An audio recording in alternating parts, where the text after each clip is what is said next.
Bienvenue dans le grand dossier sur LCI. Ce soir, cet enjeu, cette question, Trump-Iran, des frappes dès ce week-end. Et regardez cette image. L'image du porte-avions USS Ford. C'est le plus grand porte-avions américain et il a passé le détroit de Gibraltar. On le voit passer ce détroit juste ici. Il serait maintenant en Méditerranée. Cela renforce-t-il l'idée de la frappe dès ce week-end? Parce que oui, Donald Trump, ces dernières heures, il donne 10 jours pour un accord. Mais les signaux sont nombreux qui laissent penser à une frappe imminente. L'armée américaine pourrait être prête dès ce week-end à frapper l'Iran, selon des sources proches. Des plans qui sont cités par CNN. Des hauts responsables de la sécurité nationale ont indiqué au président Trump que l'armée était prête à mener d'éventuelles frappes contre l'Iran dès samedi. Info CBS News. En Israël, les autorités auraient élevé le niveau d'alerte. Et regardez cette autre image également, image satellite repérée par CNN, encore une fois de sites iraniens barricadés. La haute tension, c'est aussi ces trois puissances nucléaires réunies, massées au même endroit. La Russie mène actuellement des exercices conjoints avec Téhéran en mer d'Oman. On vous dira tout. Alors ces 10 jours de Donald Trump, ultimatum, feinte, et si frappe il y a longue, de très grande ampleur, de très forte puissance, Donald Trump, il y a quelques instants, dit envisager une frappe limitée. Écoutons le président américain. Monsieur le Président, envisagez-vous une frappe limitée pour mettre l'Iran sous pression? Tout ce que je peux dire, c'est que je l'envisage. Et pour tout comprendre, pour tout décrypter, je suis ravie d'accueillir sur ce plateau Maya Kadra. Bonjour, merci beaucoup d'être avec nous. Vous êtes journaliste spécialiste du Moyen-Orient. Bonjour à vous Magali Martez, merci également d'être à nos côtés. Vous êtes éditorialiste international LCI. Bonjour Général Nicolas Richoux, merci d'être là. Bonsoir, ancien commandant de la 7e brigade blindée. Bonjour à vous Gallagher Fenwick, merci également d'être là. Vous êtes grand reporter spécialiste des questions internationales et Raphaël Jérusalemi nous rejoindra également au cours de cette émission. Le grand dossier Trump-Iran, des frappes dès ce week-end. C'est donc parti. Pour commencer, bien sûr, nous revenons sur ces propos il y a quelques instants seulement du président américain qui a été interrogé sur les frappes. Il envisage, oui, maintenant il le dit, il ne faut plus attendre seulement la presse, il le dit. Il envisage une frappe limitée. Ne tournons pas autour du pot. Que comprendre derrière ces deux mots, frappe limitée? Bon, il y a quelques jours, il faut se rappeler quand même qu'on nous annonçait une frappe de longue durée sur plusieurs semaines, etc. Donc il faut quand même rester méfiant sur la décision qui sera prise. Mais s'il s'agit d'une frappe limitée, ça veut dire que les objectifs seront limités, ça veut dire qu'il ne veut pas se laisser entraîner dans une guerre qui dure, comme il a fait au Venezuela, comme il a fait en juin dernier. Donc il y a deux types de cibles qui peuvent être faites, c'est-à-dire vraisemblablement les bases de missiles, les constructions de missiles, les usines, etc. Et puis peut-être également à nouveau le nucléaire. Mais si c'est court, je ne vois pas ce qu'il peut faire de plus avec une ou deux frappes comme ça. Ça veut dire une ou deux passes et j'arrête la guerre. Voilà. Alors le Wall Street Journal, très précis ces derniers temps, indique que les options présentées au président américain ces dernières heures incluent une campagne visant à tuer des dizaines de dirigeants politiques et militaires iraniens dans le but de renverser le gouvernement, ainsi qu'une attaque aérienne qui se limiterait à frapper des cibles incluant des installations nucléaires, des installations de missiles balistiques. Les deux impliqueraient une opération, même si elle était limitée, potentiellement longue, de plusieurs semaines. C'est ce qu'affirment des responsables américains et étrangers au journal. Bon, c'est difficile de s'y retrouver, c'est vrai en ce moment, parce qu'en fait, quand on lit notamment la presse américaine, tous les jours, il y a de soi-disant nouvelles confidences de l'entourage de Donald Trump. Et c'est vrai que si la question lui est posée à l'instant, c'est qu'en effet, le Wall Street Journal dit qu'il pourrait y avoir des frappes limitées pour peser en fait sur les négociations et pour forcer le régime iranien à vraiment négocier, parce qu'en fait les deux dernières sessions de pourparlers, on le voit bien, n'ont abouti à aucun résultat tangible. Donc c'est pour ça que ce scénario-là est envisagé, et Trump finalement, comme à son habitude en fait, ne dit rien dans ce sonore. Il dit oui, je l'envisage. Je l'envisage, ça fait rire la salle, parce qu'en fait, il dit je l'envisage, pourrait l'envisager ou pas, peut-être dans 10 jours, dans 15 jours. Il est en train de semer le doute. C'est le propre d'une espèce de brouillard de la guerre qu'il entretient très, très habilement en ce moment. En fait, il ne veut absolument pas, évidemment, dévoiler ses plans, mais comme toute la presse essaye de comprendre ce qu'il a en tête, il est harcelé de questions et lui manie extrêmement bien l'intimidation, la pression pression permanente sur et le ce flou régime permanent iranien, aussi. et ce flou permanent, ce qui fait qu'on ne sait pas évidemment ce qu'il a en tête. Des frappes longues, des frappes sur la durée, des frappes au contraire très limitées, juste pour pousser les négociateurs iraniens à bien comprendre qu'il est sérieux. Tout ça sur fond de déploiement militaire extrêmement impressionnant. Alors on continue de tout sous-peser. Maya Kadrin, Axios également disait que tout ça ressemblera davantage à une guerre à grande échelle qu'à une opération ciblée pour enlever par exemple Maduro. C'est vrai qu'on a beaucoup en tête l'opération au Venezuela quand on envisage ce qui pourrait se passer ici en Iran. Et Axios dit, les sources indiquent qu'il s'agira d'une campagne américano-israélienne, on va y revenir dans quelques instants, mais plus large et plus existentielle pour le régime que les 12 jours de juin dernier. Bien sûr, parce que là même, la source de Wall Street Journal que vous venez de citer, c'était en fait de hauts commandants militaires américains qui n'ont pas exclu de renverser le régime. Donc ça fait partie des éléments de langage non seulement de Donald Trump ou bien des négociateurs américains, mais ça fait aussi partie des éléments de langage des militaires américains aujourd'hui. Donc il y a évidemment des objectifs, mais des objectifs qui sont flous. Est-ce qu'on commence par le renversement du régime? Est-ce qu'on démantèle d'abord les bases de lancement de missiles balistiques? Est-ce qu'on frappe le nucléaire? Et si on veut mener vraiment une action tridimensionnelle de cette ampleur contre le pouvoir politique, contre les bases de missiles balistiques, contre le nucléaire, ça ne peut pas être une action limitée, comme Trump vient de le dire. Et dans tout ce brouillard-là, sur les différentes déclarations, sur les objectifs d'une guerre qui s'annonce et qui devient de plus en plus imminente, on voit aussi des inflexions dans la position iranienne. Abbas Araghchi, après les négociations à Genève, a bien annoncé le délai de 10 à 15 jours pour arriver à un accord, et ils sont targués même, après les déclarations de Trump sur une frappe limitée sur l'Iran, il vient d'annoncer aujourd'hui qu'on arrivera à un accord d'ici 2 à 3 jours. Et donc le brouillard, il est vraiment à deux niveaux. Le niveau américain, le niveau iranien, mais ce qui existe vraiment sur le terrain de ce qui se prépare au Moyen-Orient, c'est ce avec quoi vous avez commencé l'émission. Ce porte-avions USS Ford qui s'approche et qui a passé le détroit de Gibraltar. Qui va être bientôt, voilà, il est déjà en Méditerranée. Le général va justement vous dire dans quelques instants, chers téléspectateurs, tout ce qu'il faut savoir sur ce point précisément. Je reste encore sur ces deux mots qui nous ont percutés, c'était juste quelques instants avant de prendre l'antenne. Frappe limitée, l'analyse de texte de Gallagher. Moi, ce qui me frappe, c'est les verbes qui viennent avant. Il dit I guess I can say that I'm considering that. Oui. Donc en français, j'imagine que je peux dire qu'effectivement j'envisage cela. En termes d'engagement, je pense que vous avez du mal à trouver une phrase plus alambiquée et, j'allais dire, moins directe. Donc effectivement, il est dans un rôle qu'il affectionne tout particulièrement, qui consiste à générer énormément d'incertitudes. Il faut aussi savoir que cette équation, de jour en jour, elle se complique. Elle se complique pour le régime iranien, elle se complique pour Donald Trump également, parce que s'il a recours à la force, c'est un aveu d'échec. Parce que cet immense déploiement est en théorie censé tellement inquiéter et impressionner ce régime qu'il devrait, je dis bien en théorie, capituler sur les différents points qui sont évoqués lors de la négociation. Autre chose, et j'en termine par là, il ne faut pas confondre l'intention et la perception. L'intention affichée, envisagée par les Américains, ça peut être une frappe limitée. Mais si le régime ne le perçoit pas comme tel, quel est le calcul de ce régime qui a été frappé en juin dernier et qui a décidé, lui, de faire quelque chose de très limité et de très chorégraphié, en prévenant les Américains qui ont vidé Al-Udeid de manière symbolique, en tirant 14 missiles, qui étaient l'équivalent du nombre de bombes américaines qui s'étaient abattues sur Fordo et Natanz. Mais si cette fois les Iraniens disent « la dernière fois on a fait ça, ça n'a pas été dissuasif », donc on ne repassera pas par une séquence chorégraphiée et coordonnée, mais cette fois-ci, dès le départ, on ouvre les portes de l'enfer et on fait comprendre à toute la région qu'on va aller tout de suite à l'escalade. Alors, donc le calcul n'est pas si simple. Là, on vient de parler de l'ampleur, parce que Donald Trump vient de s'exprimer sur ce sujet. Mais arrêtons-nous sur la question du calendrier. On regarde dans le rétro, mais il ne faut pas aller bien loin. Il y a quelques heures, il parle d'une échéance, on va dire plutôt d'ultimatum à 10 jours pour un accord avec les Iraniens. Mais de nombreuses sources font savoir autour de nous, dans la presse, qu'il ne faut pas perdre de vue la question de ce week-end. CNN le rapporte par des propos de responsables, CBS également, de plusieurs canaux.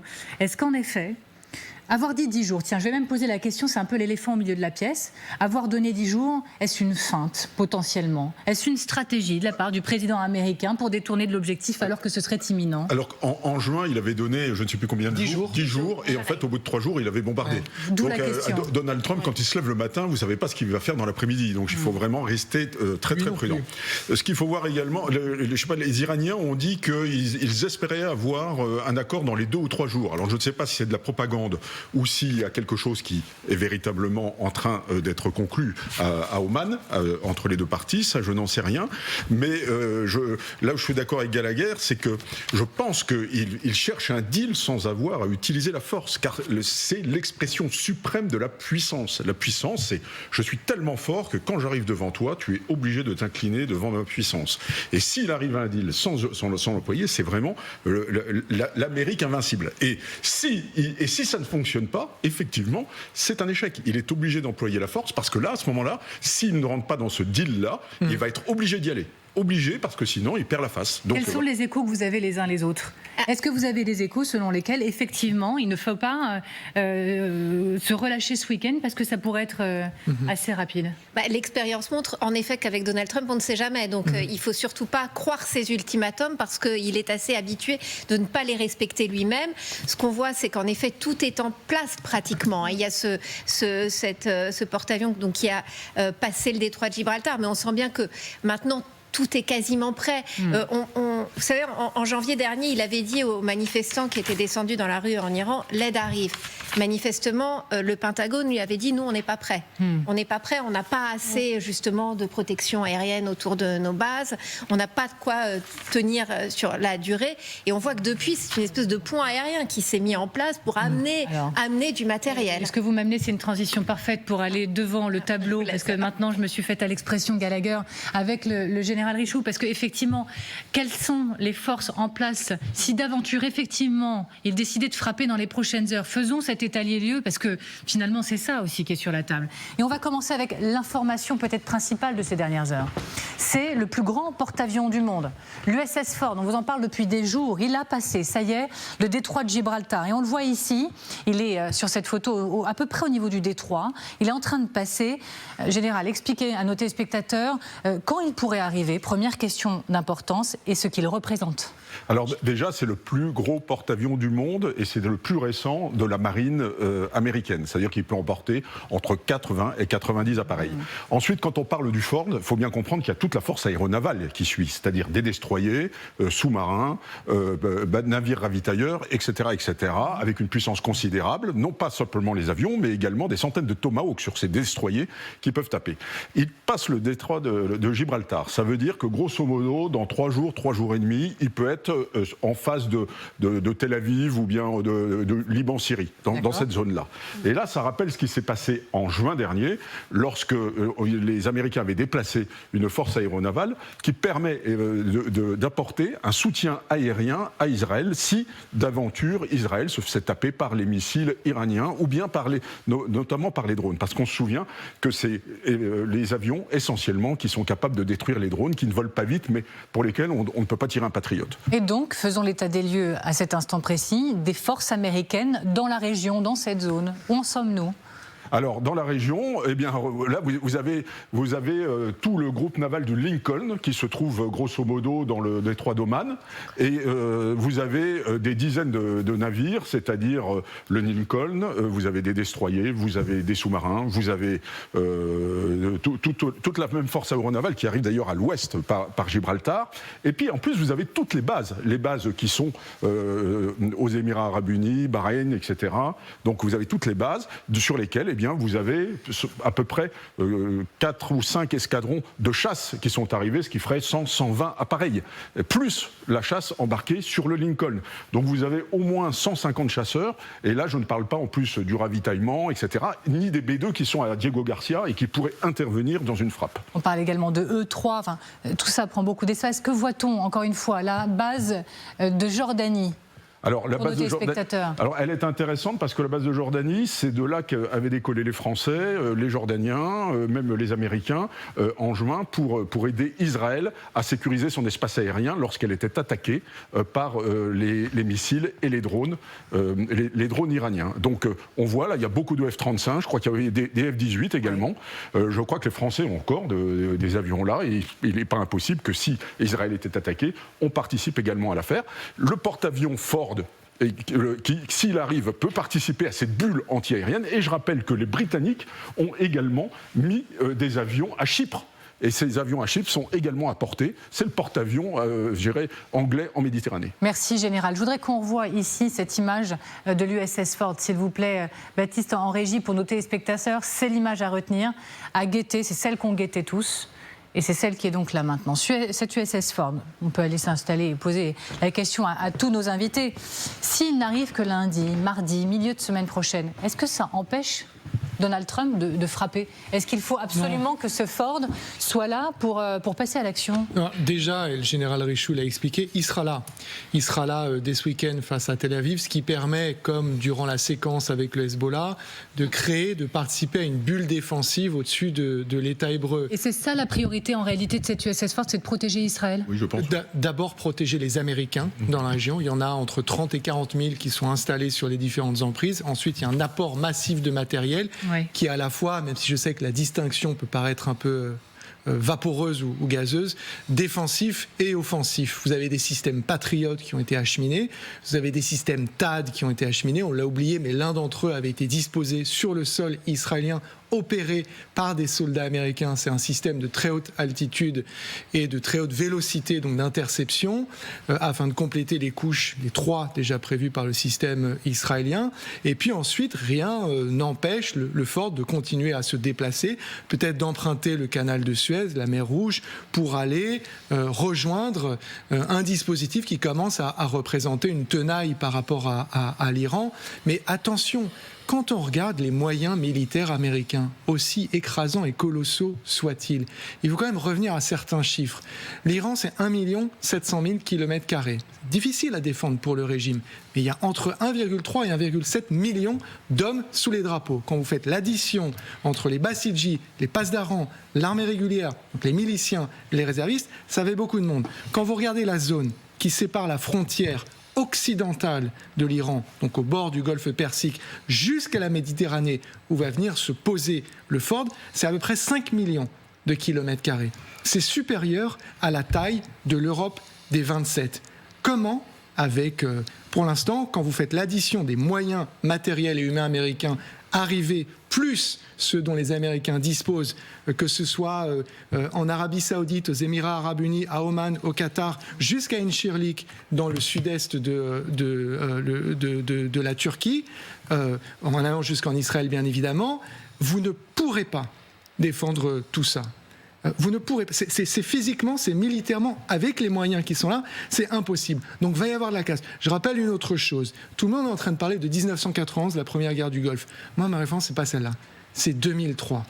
2003. L'Irak, juste je le rappelle, c'est l'Iran, c'est pas l'Irak, mais en termes de superficie, c'est 3 fois inférieur à celui de l'Iran. Les Américains, ils sont encore aujourd'hui. Ils viennent d'annoncer qu'ils partaient de Syrie là, et de la zone. Et regardez ce qui s'est passé derrière. Donc encore une fois, attention à cette équation, et j'ai même pas introduit le droit international. Je vous en fais l'économie parce que c'est plus à la mode en ce moment, on l'a enterré. Mais cette équation, encore une fois, elle est extrêmement complexe. Et pour reprendre l'Irak, il n'y a pas eu, on le redit encore, autant de forces mobilisées depuis l'Irak 2003. 20 ans. Ce que ça dit selon vous, de ce qui s'écrit pour les prochaines heures, des indices de l'ampleur, Maya Kadra? Alors, juste si je peux rebondir très rapidement sur l'Irak, la guerre américaine sur l'Irak était une guerre orchestrée, montée de toutes pièces, avec un lot de fake news, et on se souvient tous de cette toute petite fiole qui a contribué à la mise en scène. Là, on parle d'un cas différent. C'est vrai qu'on peut comparer à plein d'égards, mais là, en Iran, on a un régime à bout de souffle, on a un régime qui a été visé par des sanctions, non seulement américaines, mais aussi européennes. Il y a un snapback qui a été déclenché. Donc là, on n'est pas face à un régime régime qui est consolidé, comme celui qui existait du temps de Saddam Hussein. Là, on est face à un régime qui est vraiment essoufflé, face à un mouvement de contestation qui dure depuis longtemps, je dirais même qui dure depuis le lendemain de la révolution islamique en Iran. Donc c'est un tout petit peu différent. Mais je vous rejoins complètement sur voilà, tout le reste. Est-ce que les États-Unis peuvent protéger vraiment toutes les bases? C'est presque impossible, etc. Mais pardon d'être... Et je reviens... Oui, voilà, pardon, parce qu'on s'interroge sur l'imminence ou non. Sur l'imminence, est-ce que vous voyez-vous des signes et des indices de cette imminence? Oui, bien sûr. Moi, je vois ces signes, en fait, parce que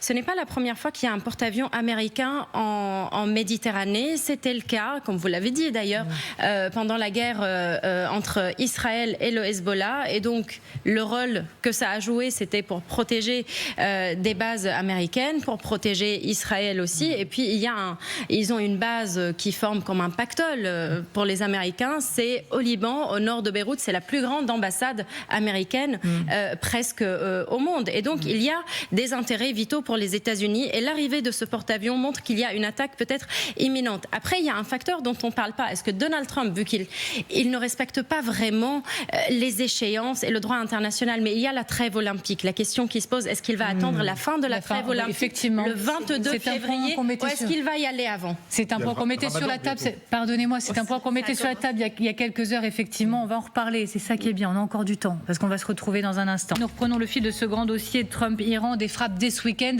Et pour en parler, je suis toujours ravie d'être sur ce plateau avec Maya Kadra, avec Magali Barthez, toujours avec Gallagher Fenwick, avec le général Richoux.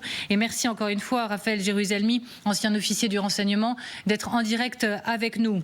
Tension au plus haut, vous l'avez compris. Il n'est pas du tout exclu que des frappes interviennent ce week-end, malgré les mots de Donald Trump parlant d'un ultimatum à 10 jours. Israël et toute la région se préparent, on va le voir ensemble dans un instant avec vous, Raphaël Jérusalemi notamment. D'ailleurs, l'Iran appelle aussi ses proxys à se mobiliser dans la région. On parle là du Hezbollah et d'autres encore à travers le Moyen-Orient. Mais d'abord, l'Iran a-t-elle d'autres alliés à ses côtés? Parlons de la Russie. Iran et Russie mènent des exercices communs dans la mer d'Oman. Et oui, vous l'avez compris, Gallagher, nous allons en parler ensemble. Gallagher, où ces exercices ont-ils lieu précisément? C'est pour donner une idée à nos téléspectateurs de la pression, voire de la provocation que ça représente dans la région, Détroit d'Ormuz et dans l'ensemble. Mer d'Oman, pour vous répondre précisément, et océan Indien. Vous le voyez sur la carte, Bandar Abbas, port stratégique dans le sud du pays qui fait planer une menace toujours sur cet endroit dont on parle décidément énormément, Détroit d'Ormuz, par lequel transite 20% du pétrole consommé et exporté en tous les cas à travers le monde. C'est intéressant cet exercice à plusieurs égards. D'abord, ça permet d'afficher en tous les cas une certaine sérénité quelque part, de procéder à des exercices militaires. Vous avez posé une question, c'est probablement la plus importante. Est-ce que l'Iran voit arriver un allié ou plutôt simplement une nation qui se montre disposée à faire des exercices et faire la guerre? C'est une évidence que de le dire. Je vais quand même y aller. Ça n'est pas la même chose. En revanche, et on le voit à l'écran, ça permet de montrer de la manœuvre, du matériel, de la mobilisation, de la détermination, des missiles et des munitions. Je rappelle que ces exercices se sont déroulés hier jeudi. Mardi dernier, donc il y a quelques jours, l'Iran a procédé à des tirs de missiles dans le golfe Persique sur 5 cibles différentes. Tout cela contribue à faire deux choses. La première, je le redis, l'Iran souhaite montrer que le pays en réalité n'est pas totalement isolé. Et deuxièmement, ça contribue à faire toujours monter cette température avant peut-être que les exercices ne se transforment en activité militaire. Et que sait-on concrètement des exercices? Par exemple, quelles sont les forces qui sont mobilisées sur place précisément? Alors très officiellement, et je cite ce qu'a dit une agence de presse iranienne liée à l'État iranien, il s'agit d'accroître la coordination opérationnelle et de procéder à ce qu'ils appellent, et je cite encore une fois,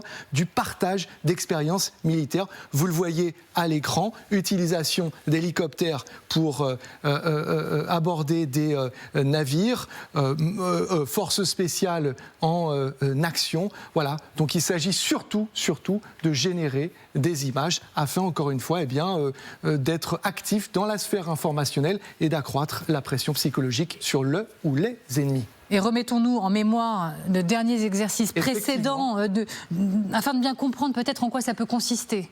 Alors, il y a un acteur ici qui manque par rapport à d'autres exercices similaires qui se sont déroulés il y a quelques 48 mois. Ce sont les Chinois qui, en 2024, étaient présents effectivement aux côtés des Iraniens et des Russes. Le gouvernement chinois a une formule un peu sibylline expliquant qu'il se tiendrait aux côtés des Iraniens dans l'éventualité d'une épreuve. Qu'est-ce que ça veut dire dans les faits? Charge aux uns et aux autres d'interpréter ce communiqué. Ce qu'on va essayer de faire ensemble, mais selon le conseiller du président de la Fédération de Russie, M. Patrouchev, et ça s'affiche juste derrière moi, la Russie, la Chine et l'Iran ont dépêché des navires pour participer aux prochains exercices ceinture de sécurité maritime 2026 dans le détroit d'Ormuz. On en parle ensemble notamment avec vous, Raphaël Jérusalemi.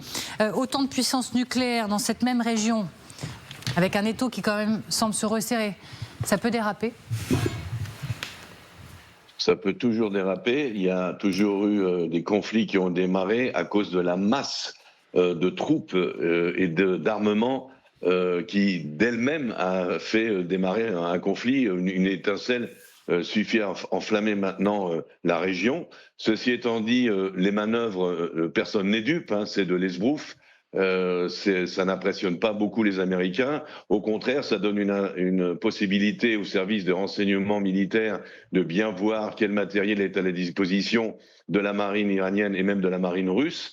N'oublions pas que les Russes, même s'ils sont très gentils avec cette petite manœuvre, n'ont pas approvisionné les Iraniens en matériel de défense antiaérienne supplémentaire, parce qu'ils n'en ont pas, des S-300, des S-400, ils n'en ont pas donné aux Iraniens qui ont dû se rabattre vers les Chinois. C'est les Chinois qui, par Bandar Abbas, sont envoyés du matériel de défense anti-aérienne. Et donc, il ne faut pas être trop impressionné par ces manœuvres, mais c'est quand même bien sûr jouer avec le feu parce qu'il y a une présence, une intensité de présence militaire dans toute cette région qui est assez limitée. En fin de compte, les détroits d'Ormuz surtout, il y a beaucoup de monde par là-bas et il faut faire attention parce qu'on joue un petit peu avec le feu là. Merci, on reste ensemble. Je voudrais qu'on écoute Sergueï Lavrov, le ministre russe des Affaires étrangères, qui avertit dans une interview, c'était mercredi, que toute nouvelle frappe américaine contre l'Iran entraînerait de graves conséquences. L'Iran a déjà subi des frappes sur des sites nucléaires.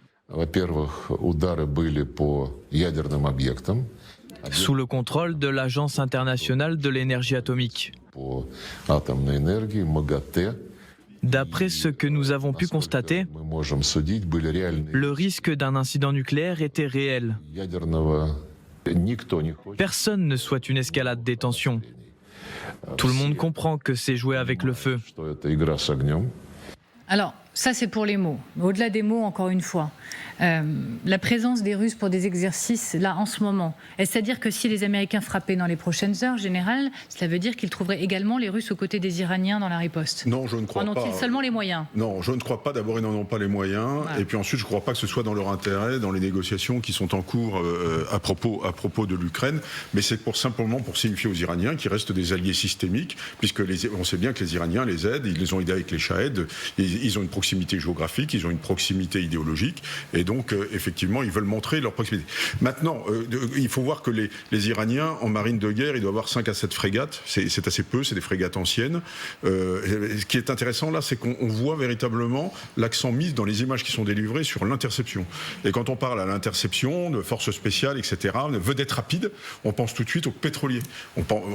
Visiblement, ces exercices ne sont pas faits pour aller tamponner la marine américaine, ils n'ont absolument pas les moyens pour le faire, mais en revanche, ils sont en train de démontrer que dans les détroits d'Ormuz, ils sont capables d'intercepter n'importe quel pétrolier, puisque, comme Gallagher l'a très bien dit, il y a 20% du pétrole mondial qui transite par là. Donc c'est ça la vraie menace qu'ils sont en train de nous montrer sur ces photos de propagande. Magali, sans vouloir vous presser, il y a Betsabé qui nous attend également à Tel Aviv, donc je vous en prie, allez-y. Non, mais c'est vrai que c'est un avertissement, et c'est d'ailleurs le but de ces exercices, normalement officiellement, qui existent depuis 2019, c'est de garantir justement la liberté de circulation officiellement dans le détroit d'Ormuz.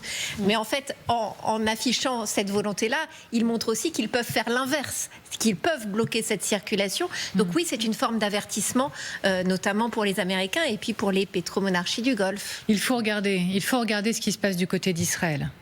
Parce que quand la pression monte en Israël, on se prépare et le baromètre est souvent assez précis. Le New York Times nous dit les forces israéliennes qui sont en état d'alerte renforcée depuis des semaines ont intensifié leurs préparatifs en vue d'une guerre possible. CNN, Israël a élevé son niveau d'alerte, a intensifié ses préparatifs militaires face à des signaux croissants d'une possible frappe conjointe États-Unis-Israël sur l'Iran. Bonjour à vous, Betsabé Salem, vous êtes en direct de Tel Aviv. Merci d'être avec nous. Et je cite aussi la chaîne 12 Israël. Les organisations de secours et le commandement du front intérieur ont reçu l'ordre de se préparer à la guerre. Qu'en est-il selon vos informations à vous? Est-ce que vous nous confirmez que ça devient très concret de votre côté? Oui, effectivement, l'armée israélienne est en état d'alerte maximale face à une possible riposte de l'Iran, mais aussi face à un scénario dans lequel l'Iran déciderait d'attaquer par surprise. C'est aussi un scénario qui est considéré ici. Vous avez un des principaux sites d'information cet après-midi qui titrait « Israël se prépare à un déluge de missiles ». Et puis il n'y a pas que l'armée qui se prépare, par exemple les hôpitaux qui ont mis en place des plans d'urgence qui bien sûr n'ont pas encore été activés, mais qui sont prêts à si besoin, recevoir un grand nombre de blessés, à devoir fonctionner si besoin sans électricité, sans télécommunications. Et puis la population israélienne, bien sûr, qui continue à aller travailler. Les enfants vont encore à l'école, mais les gens savent ici que tout peut basculer d'une minute à l'autre, qu'en cas de tir de missile depuis l'Iran, eh bien, ils devraient avoir au moins une dizaine de minutes pour aller courir vers les abris, sans savoir pour combien de temps. D'ailleurs, à Tel Aviv, vous avez des gens qui, dans l'entrée de leur appartement, par exemple, ont préparé de l'eau, des vêtements, au cas où ils devraient, en pleine nuit, courir vers les abris, parfois avec des enfants, parfois avec de très jeunes enfants. Merci infiniment, Betsabé Salem. Voilà, très concret. Je vous le disais, en direct depuis Israël. Et on vous retrouve également, Raphaël Jérusalemi, encore une fois, ancien officier du renseignement. Que vous disent vos sources, vos réseaux? Est-ce qu'on anticipe, on prépare des frappes dès ce week-end? Oui, alors comme l'a dit Betsabé, on se prépare même à une possible frappe surprise ou préemptive des Iraniens. Il est évident que pour l'instant, tout est en coordination avec les Américains. Les Israéliens se préparent, mais ils se tiennent quoi tant que les Américains n'ont pas pris leur décision. Ceci étant dit, dès le premier missile iranien qui fera route vers Israël, ça sera l'apocalypse pour l'Iran. Les Israéliens n'attendront pas les instructions de la Maison-Blanche. S'il y a un seul missile qui est tiré vers Israël, ça sera le départ d'une offensive, la deuxième couche, en fin de compte, qu'on attend de passer depuis juin, depuis la guerre des 12 jours, où on n'a pas terminé le travail. Il y a une banque de cibles très précise qui sera frappée d'emblée. On espère que ce sera conjointement avec les Américains, car contrairement à ce que Donald Trump a pu dire et aux rumeurs qui circulent, il n'y aura pas de frappe dosée, de frappe par étape américaine. Impossible. La menace iranienne des missiles balistiques, de leur riposte est telle qu'on ne peut pas prendre le risque de les laisser avec leur arsenal en parfait état, en bon état. Donc, quelle que soit la frappe que les Américains vont entreprendre, elle devra être massive, elle devra leur assurer la suprématie aérienne sur l'Iran, et donc ça sera une frappe massive. Mais comme je l'ai dit, même si les Américains n'entrent pas dans la danse, si jamais les Iraniens pensent attaquer les Israéliens sont prêts. Betsabé l'a dit à Tel Aviv, même la population est prête. Pour l'instant, la routine continue, mais dans l'heure ou les 2 heures qu'une alerte sera donnée, malheureusement pour eux, les Israéliens sont très entraînés, les hôpitaux seront prêts, les civils sauront ce qu'ils ont à faire, où sont leurs abris, etc. Donc tout est prêt en Israël, avec cette tension évidemment qui est un petit peu difficile à vivre. Ça fait déjà 2 ans que les Israéliens sont en état de guerre et ils commencent un petit peu à fatiguer, bien sûr. Raphaël Jérusalemi, je me permets de vous interrompre. Il y a une information de Reuters, une exclusivité Reuters qui vient à l'instant de tomber, qui nous dit que les Américains, les frappes américaines en Iran pourraient viser des leaders iraniens. C'est ce que rapportent des sources officielles auprès de Reuters. Ça, on en a parlé souvent ensemble, Raphaël Jérusalemi, pour dire de manière très simpliste, mais que ce ne serait pas très difficile à réaliser en réalité pour les Américains s'ils le décidaient, de cibler, de viser les leaders iraniens. si évident que ça. Oui, et non seulement ça ne serait pas difficile, mais c'est surtout indispensable. Car l'objectif d'une intervention militaire américaine, c'est tout de même de se prémunir contre le nucléaire. Et pour qu'il n'y ait plus de menace nucléaire iranienne, il faut changer le régime. Tant que le régime des mollahs sera en place, tant que les gardiens de la révolution auront le pouvoir dont ils disposent aujourd'hui, la menace nucléaire restera, car ils n'ont pas l'intention d'abandonner ce programme. C'est seulement en changeant le régime, et de toute façon, l'offensive militaire, qu'elle soit américaine et israélienne, ou américaine toute seule ou israélienne toute seule, sera accompagnée d'éliminations ciblées en même temps, et à mon avis, du soulèvement populaire iranien. Les Iraniens sont prêts à descendre dans la rue s'ils voient qu'une force étrangère attaque le régime des mollahs. Je pense que le peuple iranien descendra dans la rue et saura exactement quel bâtiment, car on lui a indiqué quel bâtiment édifice du gouvernement attaqué et occupé. On reste ensemble encore une fois, Raphaël Jérusalemi, mais quand on lit des leaders pourraient être frappés, là ça vient de tomber, exclusivité Reuters, on pense tout de suite au guide suprême. Évidemment. Et effectivement, on peut envisager dans les prochaines heures que soit ciblé l'ayatollah Khamenei ? Alors, le guide suprême fait partie de cette banque de cibles. J'emprunte l'expression utilisée par Raphaël Jérusalemi, mais pas que. Je note que dans ce qui se prépare en Iran, il y a eu de nouvelles nominations. Ali Shamkhani, qui est très proche du guide suprême, a été nommé comme responsable de la défense dernièrement pour marquer que l'Iran, aujourd'hui, elle entre dans une nouvelle étape de confrontation aussi. Ce qui concerne le guide suprême, c'est que, en fait, même s'il est vieillissant, même s'il n'a plus la même force qu'avant, c'est lui qui incarne, en fait, toute l'idéologie sur laquelle repose la théocratie iranienne. C'est la vilayat al-faqih. C'est lui, même s'il va avoir 90 ans, c'est lui qui décide de tout. C'est lui qui donne le ton sur le plan militaire, sur le plan politique, sur le plan idéologique aussi. Donc ça pourrait être une cible, en effet.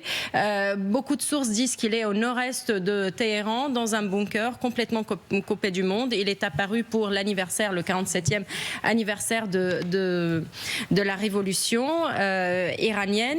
Mais en fait, j'aimerais bien aussi mettre en lumière ce qui s'est passé entre juin 2025 et aujourd'hui. Cette guerre de 12 jours qui s'est arrêtée d'une manière abrupte sur l'ordre de Donald Trump, qui a même dit aux Israéliens « Maintenant, vous rentrez chez vous ». Cette guerre a visé à tester les fragilités de ce régime.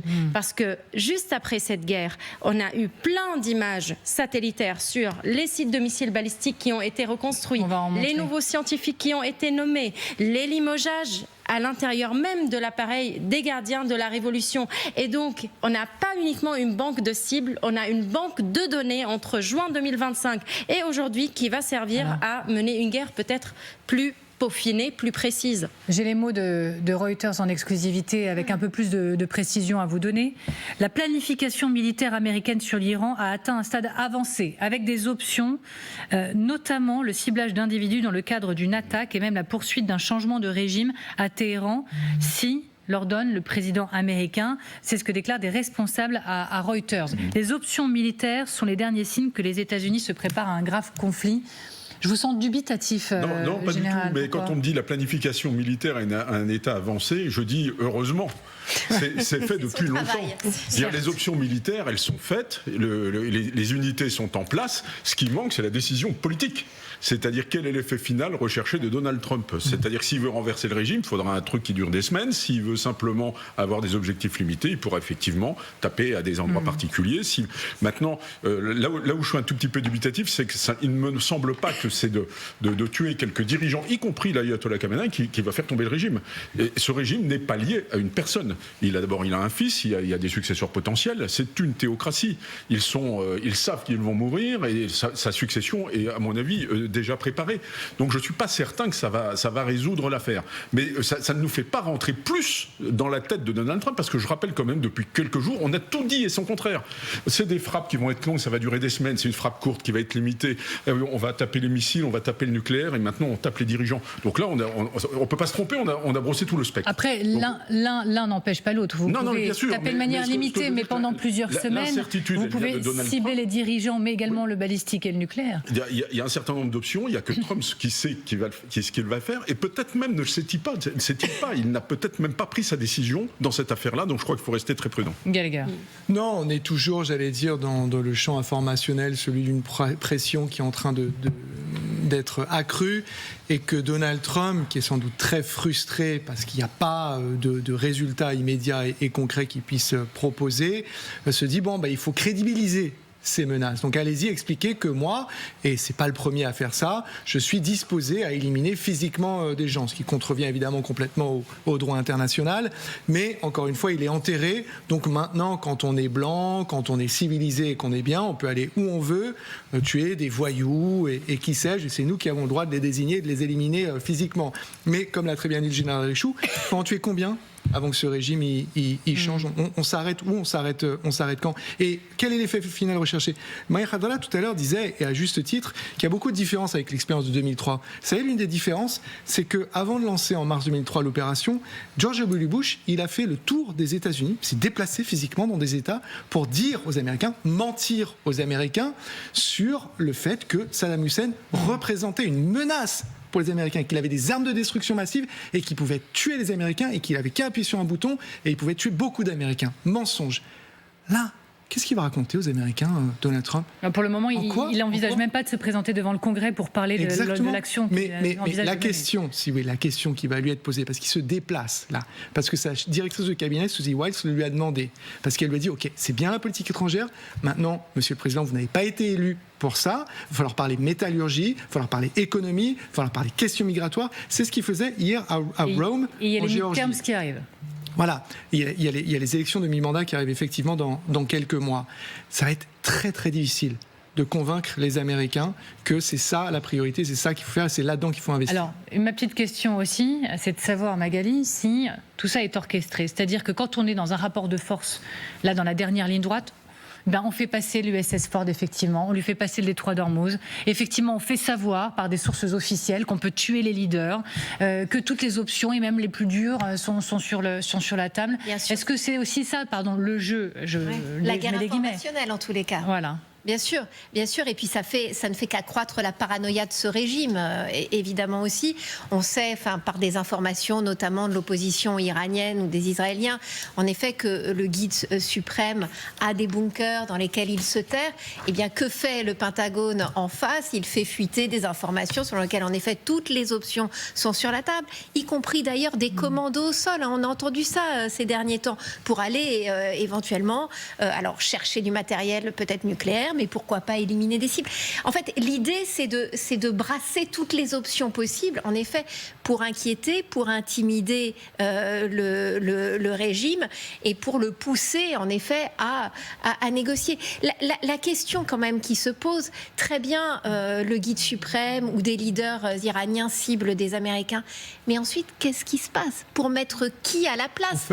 Cette question, elle n'est aussi absolument pas... Quels sont les objectifs? En fait, les objectifs des Américains. Mais je me permets de retourner vers Raphaël Jérusalemi, qui est toujours avec vous, avec nous tous, ancien officier du renseignement. Encore une fois, pardon d'insister, mais je vous vois effectivement comme Aram Ahmed, vous avez vos capteurs. Là, dans vos derniers échanges, qu'est-ce qu'on vous dit précisément?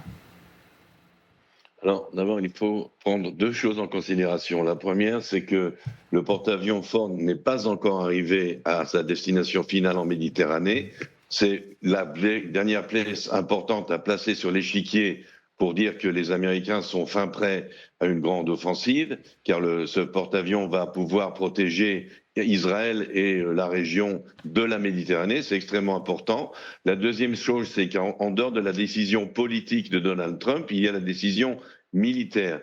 Il y a, même quand toutes les forces sont prêtes à frapper, ce qu'on appelle le moment en or. Le moment en or, c'est le moment idéal pour la frappe. Et là, ça va dépendre de l'intelligence militaire et de la CIA. Ils vont donner le signal du moment en or. Ça veut dire ça, c'est vraiment le moment idéal. Si nous voulons frapper, c'est maintenant. Ça peut influencer la décision aux politiques. Je pense qu'il y a aussi un calcul extrêmement important. C'est la raison pour laquelle je parle d'une frappe de grande ampleur américaine d'emblée. C'est que ce qui inquiète le plus, à mon avis, Donald Trump, c'est une hécatombe de troupes américaines. C'est-à-dire, si un seul missile iranien s'abat sur un destroyer américain, vous avez 300 morts d'un coup. Alors que du côté des Iraniens, on s'inquiète beaucoup moins des pertes. Et vraiment, sur ce point, c'est important. On va en reparler dans quelques instants, si vous le voulez bien. Dans un instant, regardez ces images, révélées une fois de plus par CNN, des images satellites de la base de missiles Imam Ali à Khorramabad, prises le 5 janvier dernier, qui montrent quoi ?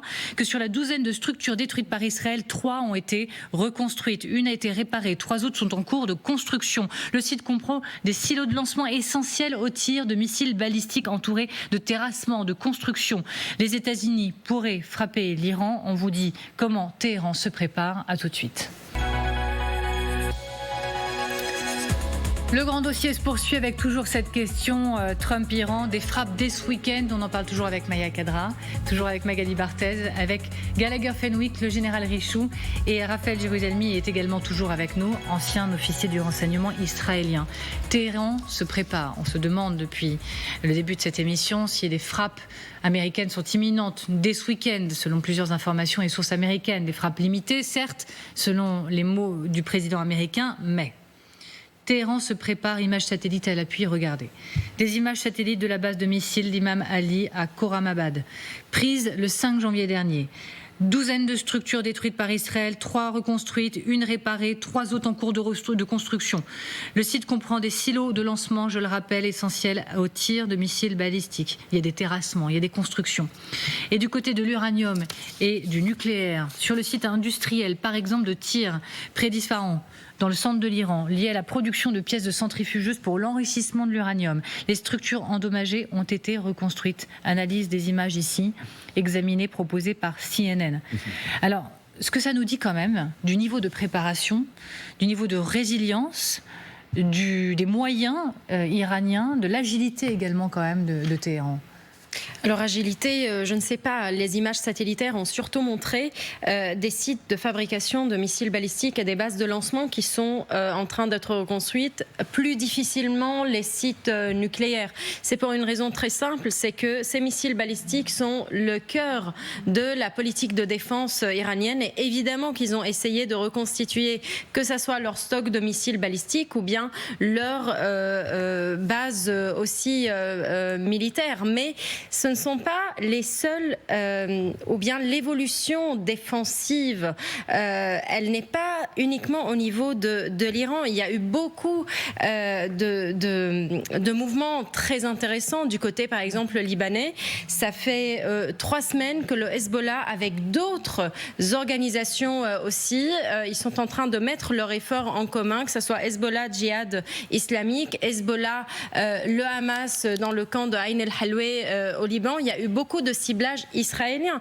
Et donc, cette tentative de reconstituer des forces et de resserrer les rangs, elle dépasse les frontières de l'Iran. On l'a vu avec les proxys donc, du Hezbollah au Liban. Donc, non seulement l'Iran se prépare à la guerre, je pense que le Hezbollah aussi se prépare à la guerre et que Israël, dans ses frappes qui ont changé de nature ces dernières semaines, a intensifié les attaques et a neutralisé toute tentative de participation du Hezbollah à une possible guerre. Et aujourd'hui, je note, le camp palestinien de Ain el-Halwe a été frappé parce que le Hamas organisait des opérations militaires avec le Hezbollah. Téhéran se protège, l'Iran se protège et avec une certaine, encore une fois, capacité de résilience, avec des moyens qu'il ne faut pas sous-estimer. Bon, je pense que, si vous voulez, l'imagerie satellitaire, elle ne permet pas toujours, si vous voulez, de déceler l'intention donc de l'acteur qui est derrière les changements qui s'illustrent entre ce qui est photographié le 5 et puis le 6. Le régime iranien est quand même malin, donc il a la volonté de montrer cette activité. Il sait très bien que cette imagerie va sortir.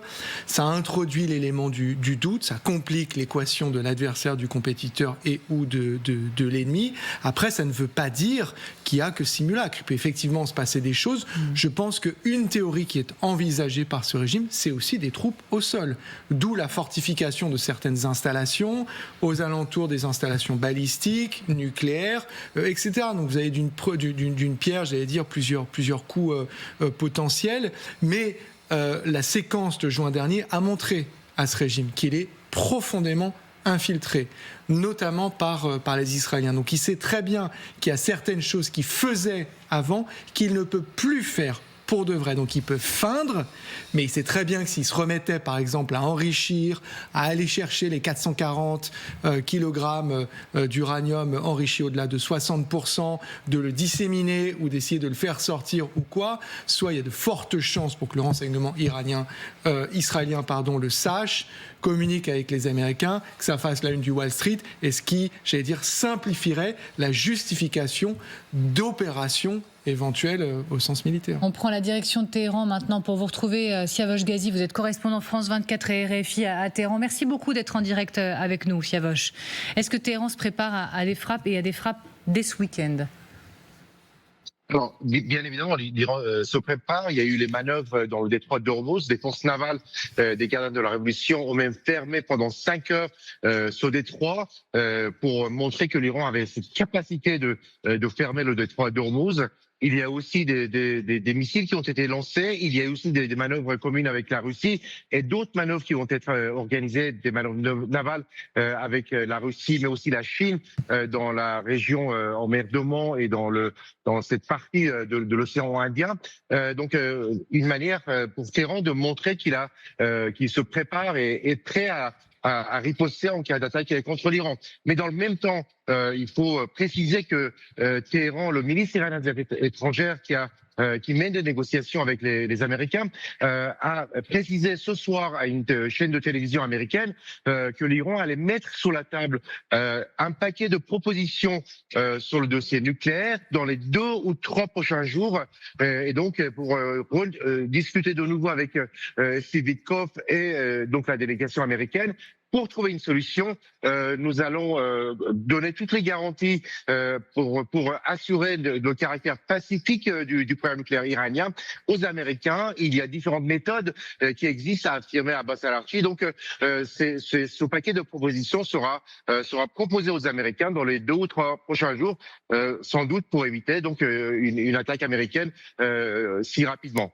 Merci infiniment, Siavosh Ghazi. Merci en direct depuis Téhéran. Mais on note que si Téhéran se prépare, les habitants sont nombreux dans les rues. Derrière vous, les habitants de Téhéran ne sont pas terrés chez eux. Donc la vie semble reprendre. Et on voit pas mal de jeunes femmes qui ne sont pas voilées, qui circulent derrière vous. On en a vu quelques-unes. C'est important, justement, d'être depuis Téhéran avec vous en direct pour voir tout ça. Intéressant. Il faut tout décrypter, tout comprendre. Général Richaud. Oui, tout à fait. Et donc, de toute manière, s'ils tapent, ils ne vont pas taper au centre de Téhéran, on le voit bien. Mais ça veut dire aussi qu'on ne sent pas non plus qu'on est à l'aube d'une grande rébellion intérieure, si vous voulez. Donc ça, il y a eu les massacres qu'on a connus il y a quelques mois, à l'automne, mais aujourd'hui, on voit pas, la vie semble avoir repris normalement, donc ça respire pas le changement de régime instantané, si vous voulez, c'est ça. Alors pour le reste, eh bien, Téhéran essaye de donner une image de puissance quand même. Quand elle restaure ses bâtiments, on ne sait pas la part de propagande et la part de réalité dans tout ça. Il y a sûrement eu des dégâts au mois de juin, mais elle veut montrer qu'elle est capable de restaurer cette affaire-là. Je rappelle quand même que juin, c'est entre 6 et 8 mois. Si elle a eu des dégâts à son potentiel nucléaire, elle les a certainement pas restaurés en 6 ou 8 mois. Alors on sait que Trump n'a pas pu aller au bout de la destruction de ce programme nucléaire, sinon il n'en parlerait pas actuellement dans les négociations, mais vraisemblablement, il a gagné des délais, c'est-à-dire peut-être qu'il a retardé le programme de quelques mois, de quelques années, etc. Et l'Iran, là, essaie de donner l'image inverse. Mais en 6-8 mois, on ne peut pas avoir restauré, s'il y a eu des destructions, on ne peut pas avoir restauré intégralement. Donc il peut y avoir une part de propagande, mais il est difficile de savoir effectivement de quelle part il s'agit. Magali Berthez, le temps file, hein, je préfère être transparente. Magali Berthez, et on essaie de laisser un peu de temps aussi à Maya Kadra. Non, mais je trouve que cette proposition iranienne des 2 ou 3 jours pour faire de nouvelles propositions sur le nucléaire, ça donne quand même une impression de vouloir gagner du temps et en effet d'essayer de ralentir tire le vent du boulet. Hein. C'est vraiment ça donne quand même un peu ce sentiment, parce que manifestement quand même le régime sent en effet que les Américains se préparent potentiellement à quelque chose, et donc on est encore dans cette stratégie de la négociation, de gagner du temps. C'est ce que font les autorités iraniennes. On a beaucoup parlé de l'objectif de Donald Trump qui n'est pas du tout clair. Pour moi, l'objectif de Donald Trump et même de l'Occident et de l'AIEA, c'est que l'Iran n'obtienne jamais une bombe nucléaire. Et donc la chute du régime n'est pas vraiment l'objectif, c'est le moyen pour arriver à tout ça. Et je vois vraiment que cette semaine, il y a eu beaucoup d'évolutions. On a eu, après les voix arabes, l'Arabie Saoudite, le Qatar, les Émirats qui ont essayé de dissuader Donald Trump, on a un mutisme arabe avant une frappe imminente, d'après tous les signes qu'on a analysés ensemble. Il y a un deuxième facteur. Raphaël Grossi de l'AIEA a mis en garde contre la capacité de l'Iran de fabriquer 12 bombes atomiques avec le stock qu'ils ont en uranium enrichi. Et donc il y a une conjoncture internationale qui aujourd'hui permettrait, même discrètement, une telle intervention. Raphaël Grossi, invité de LCI cette semaine, qui a dit qu'il y avait peu de temps, qu'il restait peu de temps. Donc il y a quand même ce tic-tac là qui résonne dans nos esprits. On continue d'analyser chaque mot, chaque indice, chaque signal. C'est important. Merci de l'avoir fait avec nous, Magali Barthez, Maya Kadra, Gallagher Fenwick, Général Richoux. Et c'est l'heure bien sûr de vous dire que vous pouvez nous retrouver en podcast avec le QR code. Et cette fois, j'y crois fort, qui va s'afficher en bas de l'écran, que vous allez pouvoir scanner. Il est là, flashé pour nous retrouver, nous écouter en vous baladant, en marchant, en mangeant, Deezer, Spotify, Apple Podcast et d'autres. Vous avez le choix. Merci beaucoup d'avoir été avec nous.